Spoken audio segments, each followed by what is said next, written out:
Hello, my name is Holly Buchanan. I am a first year student in the Assessment Measurement PhD program. I'm also full-time faculty here in the School of Nursing at JMU. So today I'd like to take the opportunity to present a more efficient path to learning improvement. And I'd also like to present a newly published resource that was created to help faculty and student affairs professionals more easily find and identify evidence to support program development. So think about a time when you were asked to create an assignment, build a course, or even develop some type of educational program for students or members of your community. If you're like me, you were likely overwhelmed at first, not knowing where to start, or after conducting a brief search of the literature, you felt overwhelmed with the amount of information on the topic. So you either just did what was done in the past because it was familiar, or you picked a program or a solution without really knowing what evidence was behind it indicating its effectiveness. Well, I'm happy to tell you that our newly published resource will make your search for credible evidence on programming much more efficient and effective by connecting you with systematic review repositories. So, what are systematic review repositories? Well, I'm so glad you asked. By the end of this presentation, you'll be able to not only answer that question, but also you'll be able to locate them, access them, and use them to find credible evidence to support your programming dreams. But before we get there, I'd like to take you on a brief journey through the land of evidence informed programming. I'd also like to talk about what it means to say best available evidence and identify where you can find it. And finally, I'll present our new resource as an efficient and effective method of finding the best available evidence and using it, and I'll use it to showcase several systematic review repositories. So, you're tasked with creating a course assignment, a new program of study, a program to educate your community on a specific topic. Let's say you're interested in creating a program to increase students' ethical reasoning as part of the university's 8 key questions. Or maybe you're interested in reducing the incidence of sexual assault on campus. But where do you start? Well, if you've spent any amount of time with anyone from the Center for Assessment and Research Studies, otherwise known as CARS, you've likely seen this image of the assessment cycle. So, faculty, student affairs professionals, members of institutions of higher education, we're expected to gather and use outcomes data to improve student learning and development. And it's hoped that learning improvement will be evidenced by employing this iterative assessment cycle of building educational programming, implementing programming, assessing outcomes, and using those results to make changes to programming. Changes to pedagogy, activities, or educational content are common strategies employed in the hope of creating more effective programming and, in turn, improving student learning and development. And we endorse this process wholeheartedly. However, echoing others, we call for a process of improvement that begins with programming that should be effective based on prior research. So, whether creating a new program or trying to improve an existing program, there's an expectation that professionals can answer this basic question: why should the programming result in the intended outcome? In other words, what evidence supports your claim that the programming should be effective? Is that evidence high quality? Can it be trusted? There's this expectation, right? So, student affairs professionals, faculty, we should be able to answer that basic question. So then where can faculty and student affairs professionals find high quality information about the experiences and conditions that help students learn? How can faculty and staff determine what scholarship is providing credible evidence of effectiveness versus misinformation that should be ignored? How should faculty and staff summarize the existing credible evidence to inform their programming decisions? Well, it's your lucky day because in order to answer all of those questions, all we have to do is go to a systematic review repository. So let's go there. Let's talk about systematic review repositories that support the selection, implementation, and assessment of should be effective programming. I really like this quote. In order to make informed judgments about program effectiveness, you have to go to the literature. You want to look for studies. You want to weight studies more heavily if they have rigorous designs, such as randomized controlled trials. So, what we're going to talk about, what's being alluded to here, are systematic reviews. The purpose of a systematic review is to sum up the best available research on a specific question. So, what is the impact of program X on program Y? The whole point is to go out, gather all of the high quality studies and synthesize them, concatenate them, merge them together so you can make a statement about the effect of the program on the outcome. Really, really useful. And a systematic review repository is simply a large database housing systematic reviews of the literature on different topics. So, the process of a systematic review is what we're after in providing evidence for programming that should work. This process of evidence synthesis, so you're synthesizing the data from several primary research studies that you find in peer reviewed journals in order to present the best available evidence to date on a particular topic. So now that we've discussed what systematic reviews are, let's take a closer look at the systematic review repositories. I'll do this by first presenting our newly published resource as a launching point to a repository. So here's a glimpse of our newly published resource. The purpose of this resource is to provide a direct link to the various systematic review repositories that are relevant to higher education. Not only do we provide a direct hyperlink, but also a description of the resources that can be found at that particular repository, as well as the process the reviewers went through for vetting the evidence. And lastly, in this column here, we provide examples of systematic reviews published within that repository that are relevant to higher education. So let's say, for example, that you're interested in creating a program to decrease sexual assault rates on campus. So currently at JMU, we have such a program. It's available through the WELL and it's called the Green Dot.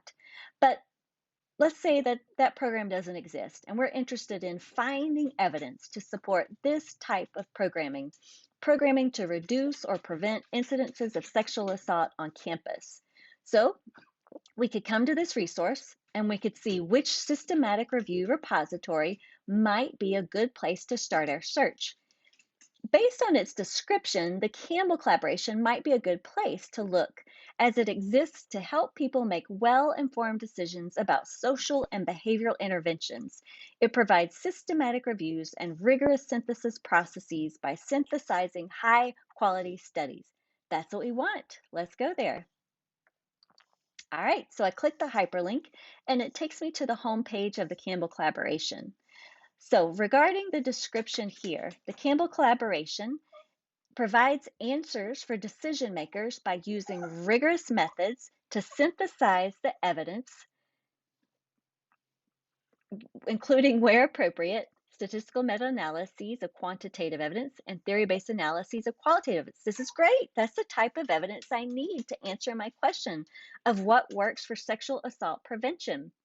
Now, there are a couple of different ways you can search this repository. Since I know that I'm looking for evidence to support programming to reduce sexual assault on college campuses, I'm going to start here where it says research evidence by topic. So let's click there. All right, so as I mentioned, there are a couple of different ways to search this repository. I can browse by subject area, as you see here. In fact, there is a subject area dedicated to education. I could click there and go and find all of the systematic reviews pertaining to that subject area. However, I'm really interested in sexual assault, so I'm going to use this keyword search instead. So I'm going to type in the word assault and let's see what happens. All right, so as you can see, after typing in the word assault, 8 records were found. I could reduce this search by clicking on any of these boxes here. I could also type in a title, or I could reduce the years of publication, and all of those would reduce the number of records returned. So as I mentioned before, this keyword search returned 8 records, and here's the first record presented. So the title says, the effects of bystander programs on the prevention of sexual assault among adolescents and college students. Right away from the title, I know the population and the type of program reviewed, bystander programs. So this review was completed by these authors. This is the date of publication, and it fell under crime and justice. So if I had just looked at education as a topic area, I would not have gotten this result. And so it's important to search these systematic review repositories in multiple ways to really find what you're looking for. And look here, there is a plain language summary and there's also the full report. So let's go ahead and click on that link. So here's what comes up, the two-page plain language summary. So it populates my window. You can also get a PDF by clicking here that you can share with colleagues, or you can click here and get the full 40-page report. In that full report, so that's going to contain the details regarding what studies were gathered, what were the quality of those studies. It's also going to talk about how the high quality studies were synthesized and the low quality studies were excluded. It will also include information about the analyses. So my suggestion would be just to read over this plain language summary to help you decide if you want to dig further into that bigger report. Realize you are gaining so much time. If you were interested in what is the effectiveness of bystander programs on sexual assault, you have a two-page plain language summary that will give you the answer. Plus, you can go through that larger 40-page document to look at all of those primary studies they reviewed. In those primary studies, you'll find things like how did they measure the outcome, which you could pick and use in your outcomes assessment process. You could look at the types of students that they involved, how they implemented the program, and so on. So if I scroll through this plain language summary, let's investigate this a little more. If I click on the PDF or I scroll down, this is what I find. At the top, you'll find information about this systematic review. So sexual assault is a significant program among adolescents and college students across the world. One promising strategy for preventing these assaults is the implementation of bystander sexual assault prevention programs. Okay, excellent. So this review examines the effect of bystander programs, the effects they have on knowledge and attitudes concerning sexual assaults. Okay, so I can hear outcomes there, and bystander behavior, another outcome there, and bystander intervention when witnessing sexual assault and its warning signs, and participant rates of perpetration of sexual assault. Excellent.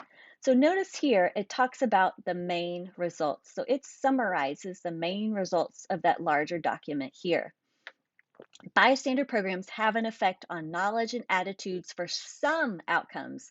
The most pronounced beneficial effects are those on rate myth acceptance, bystander efficacy programs. So I know that these interventions will impact these outcomes. If those are the outcomes you're interested in, then these bystander interventions may be a program that you want to implement.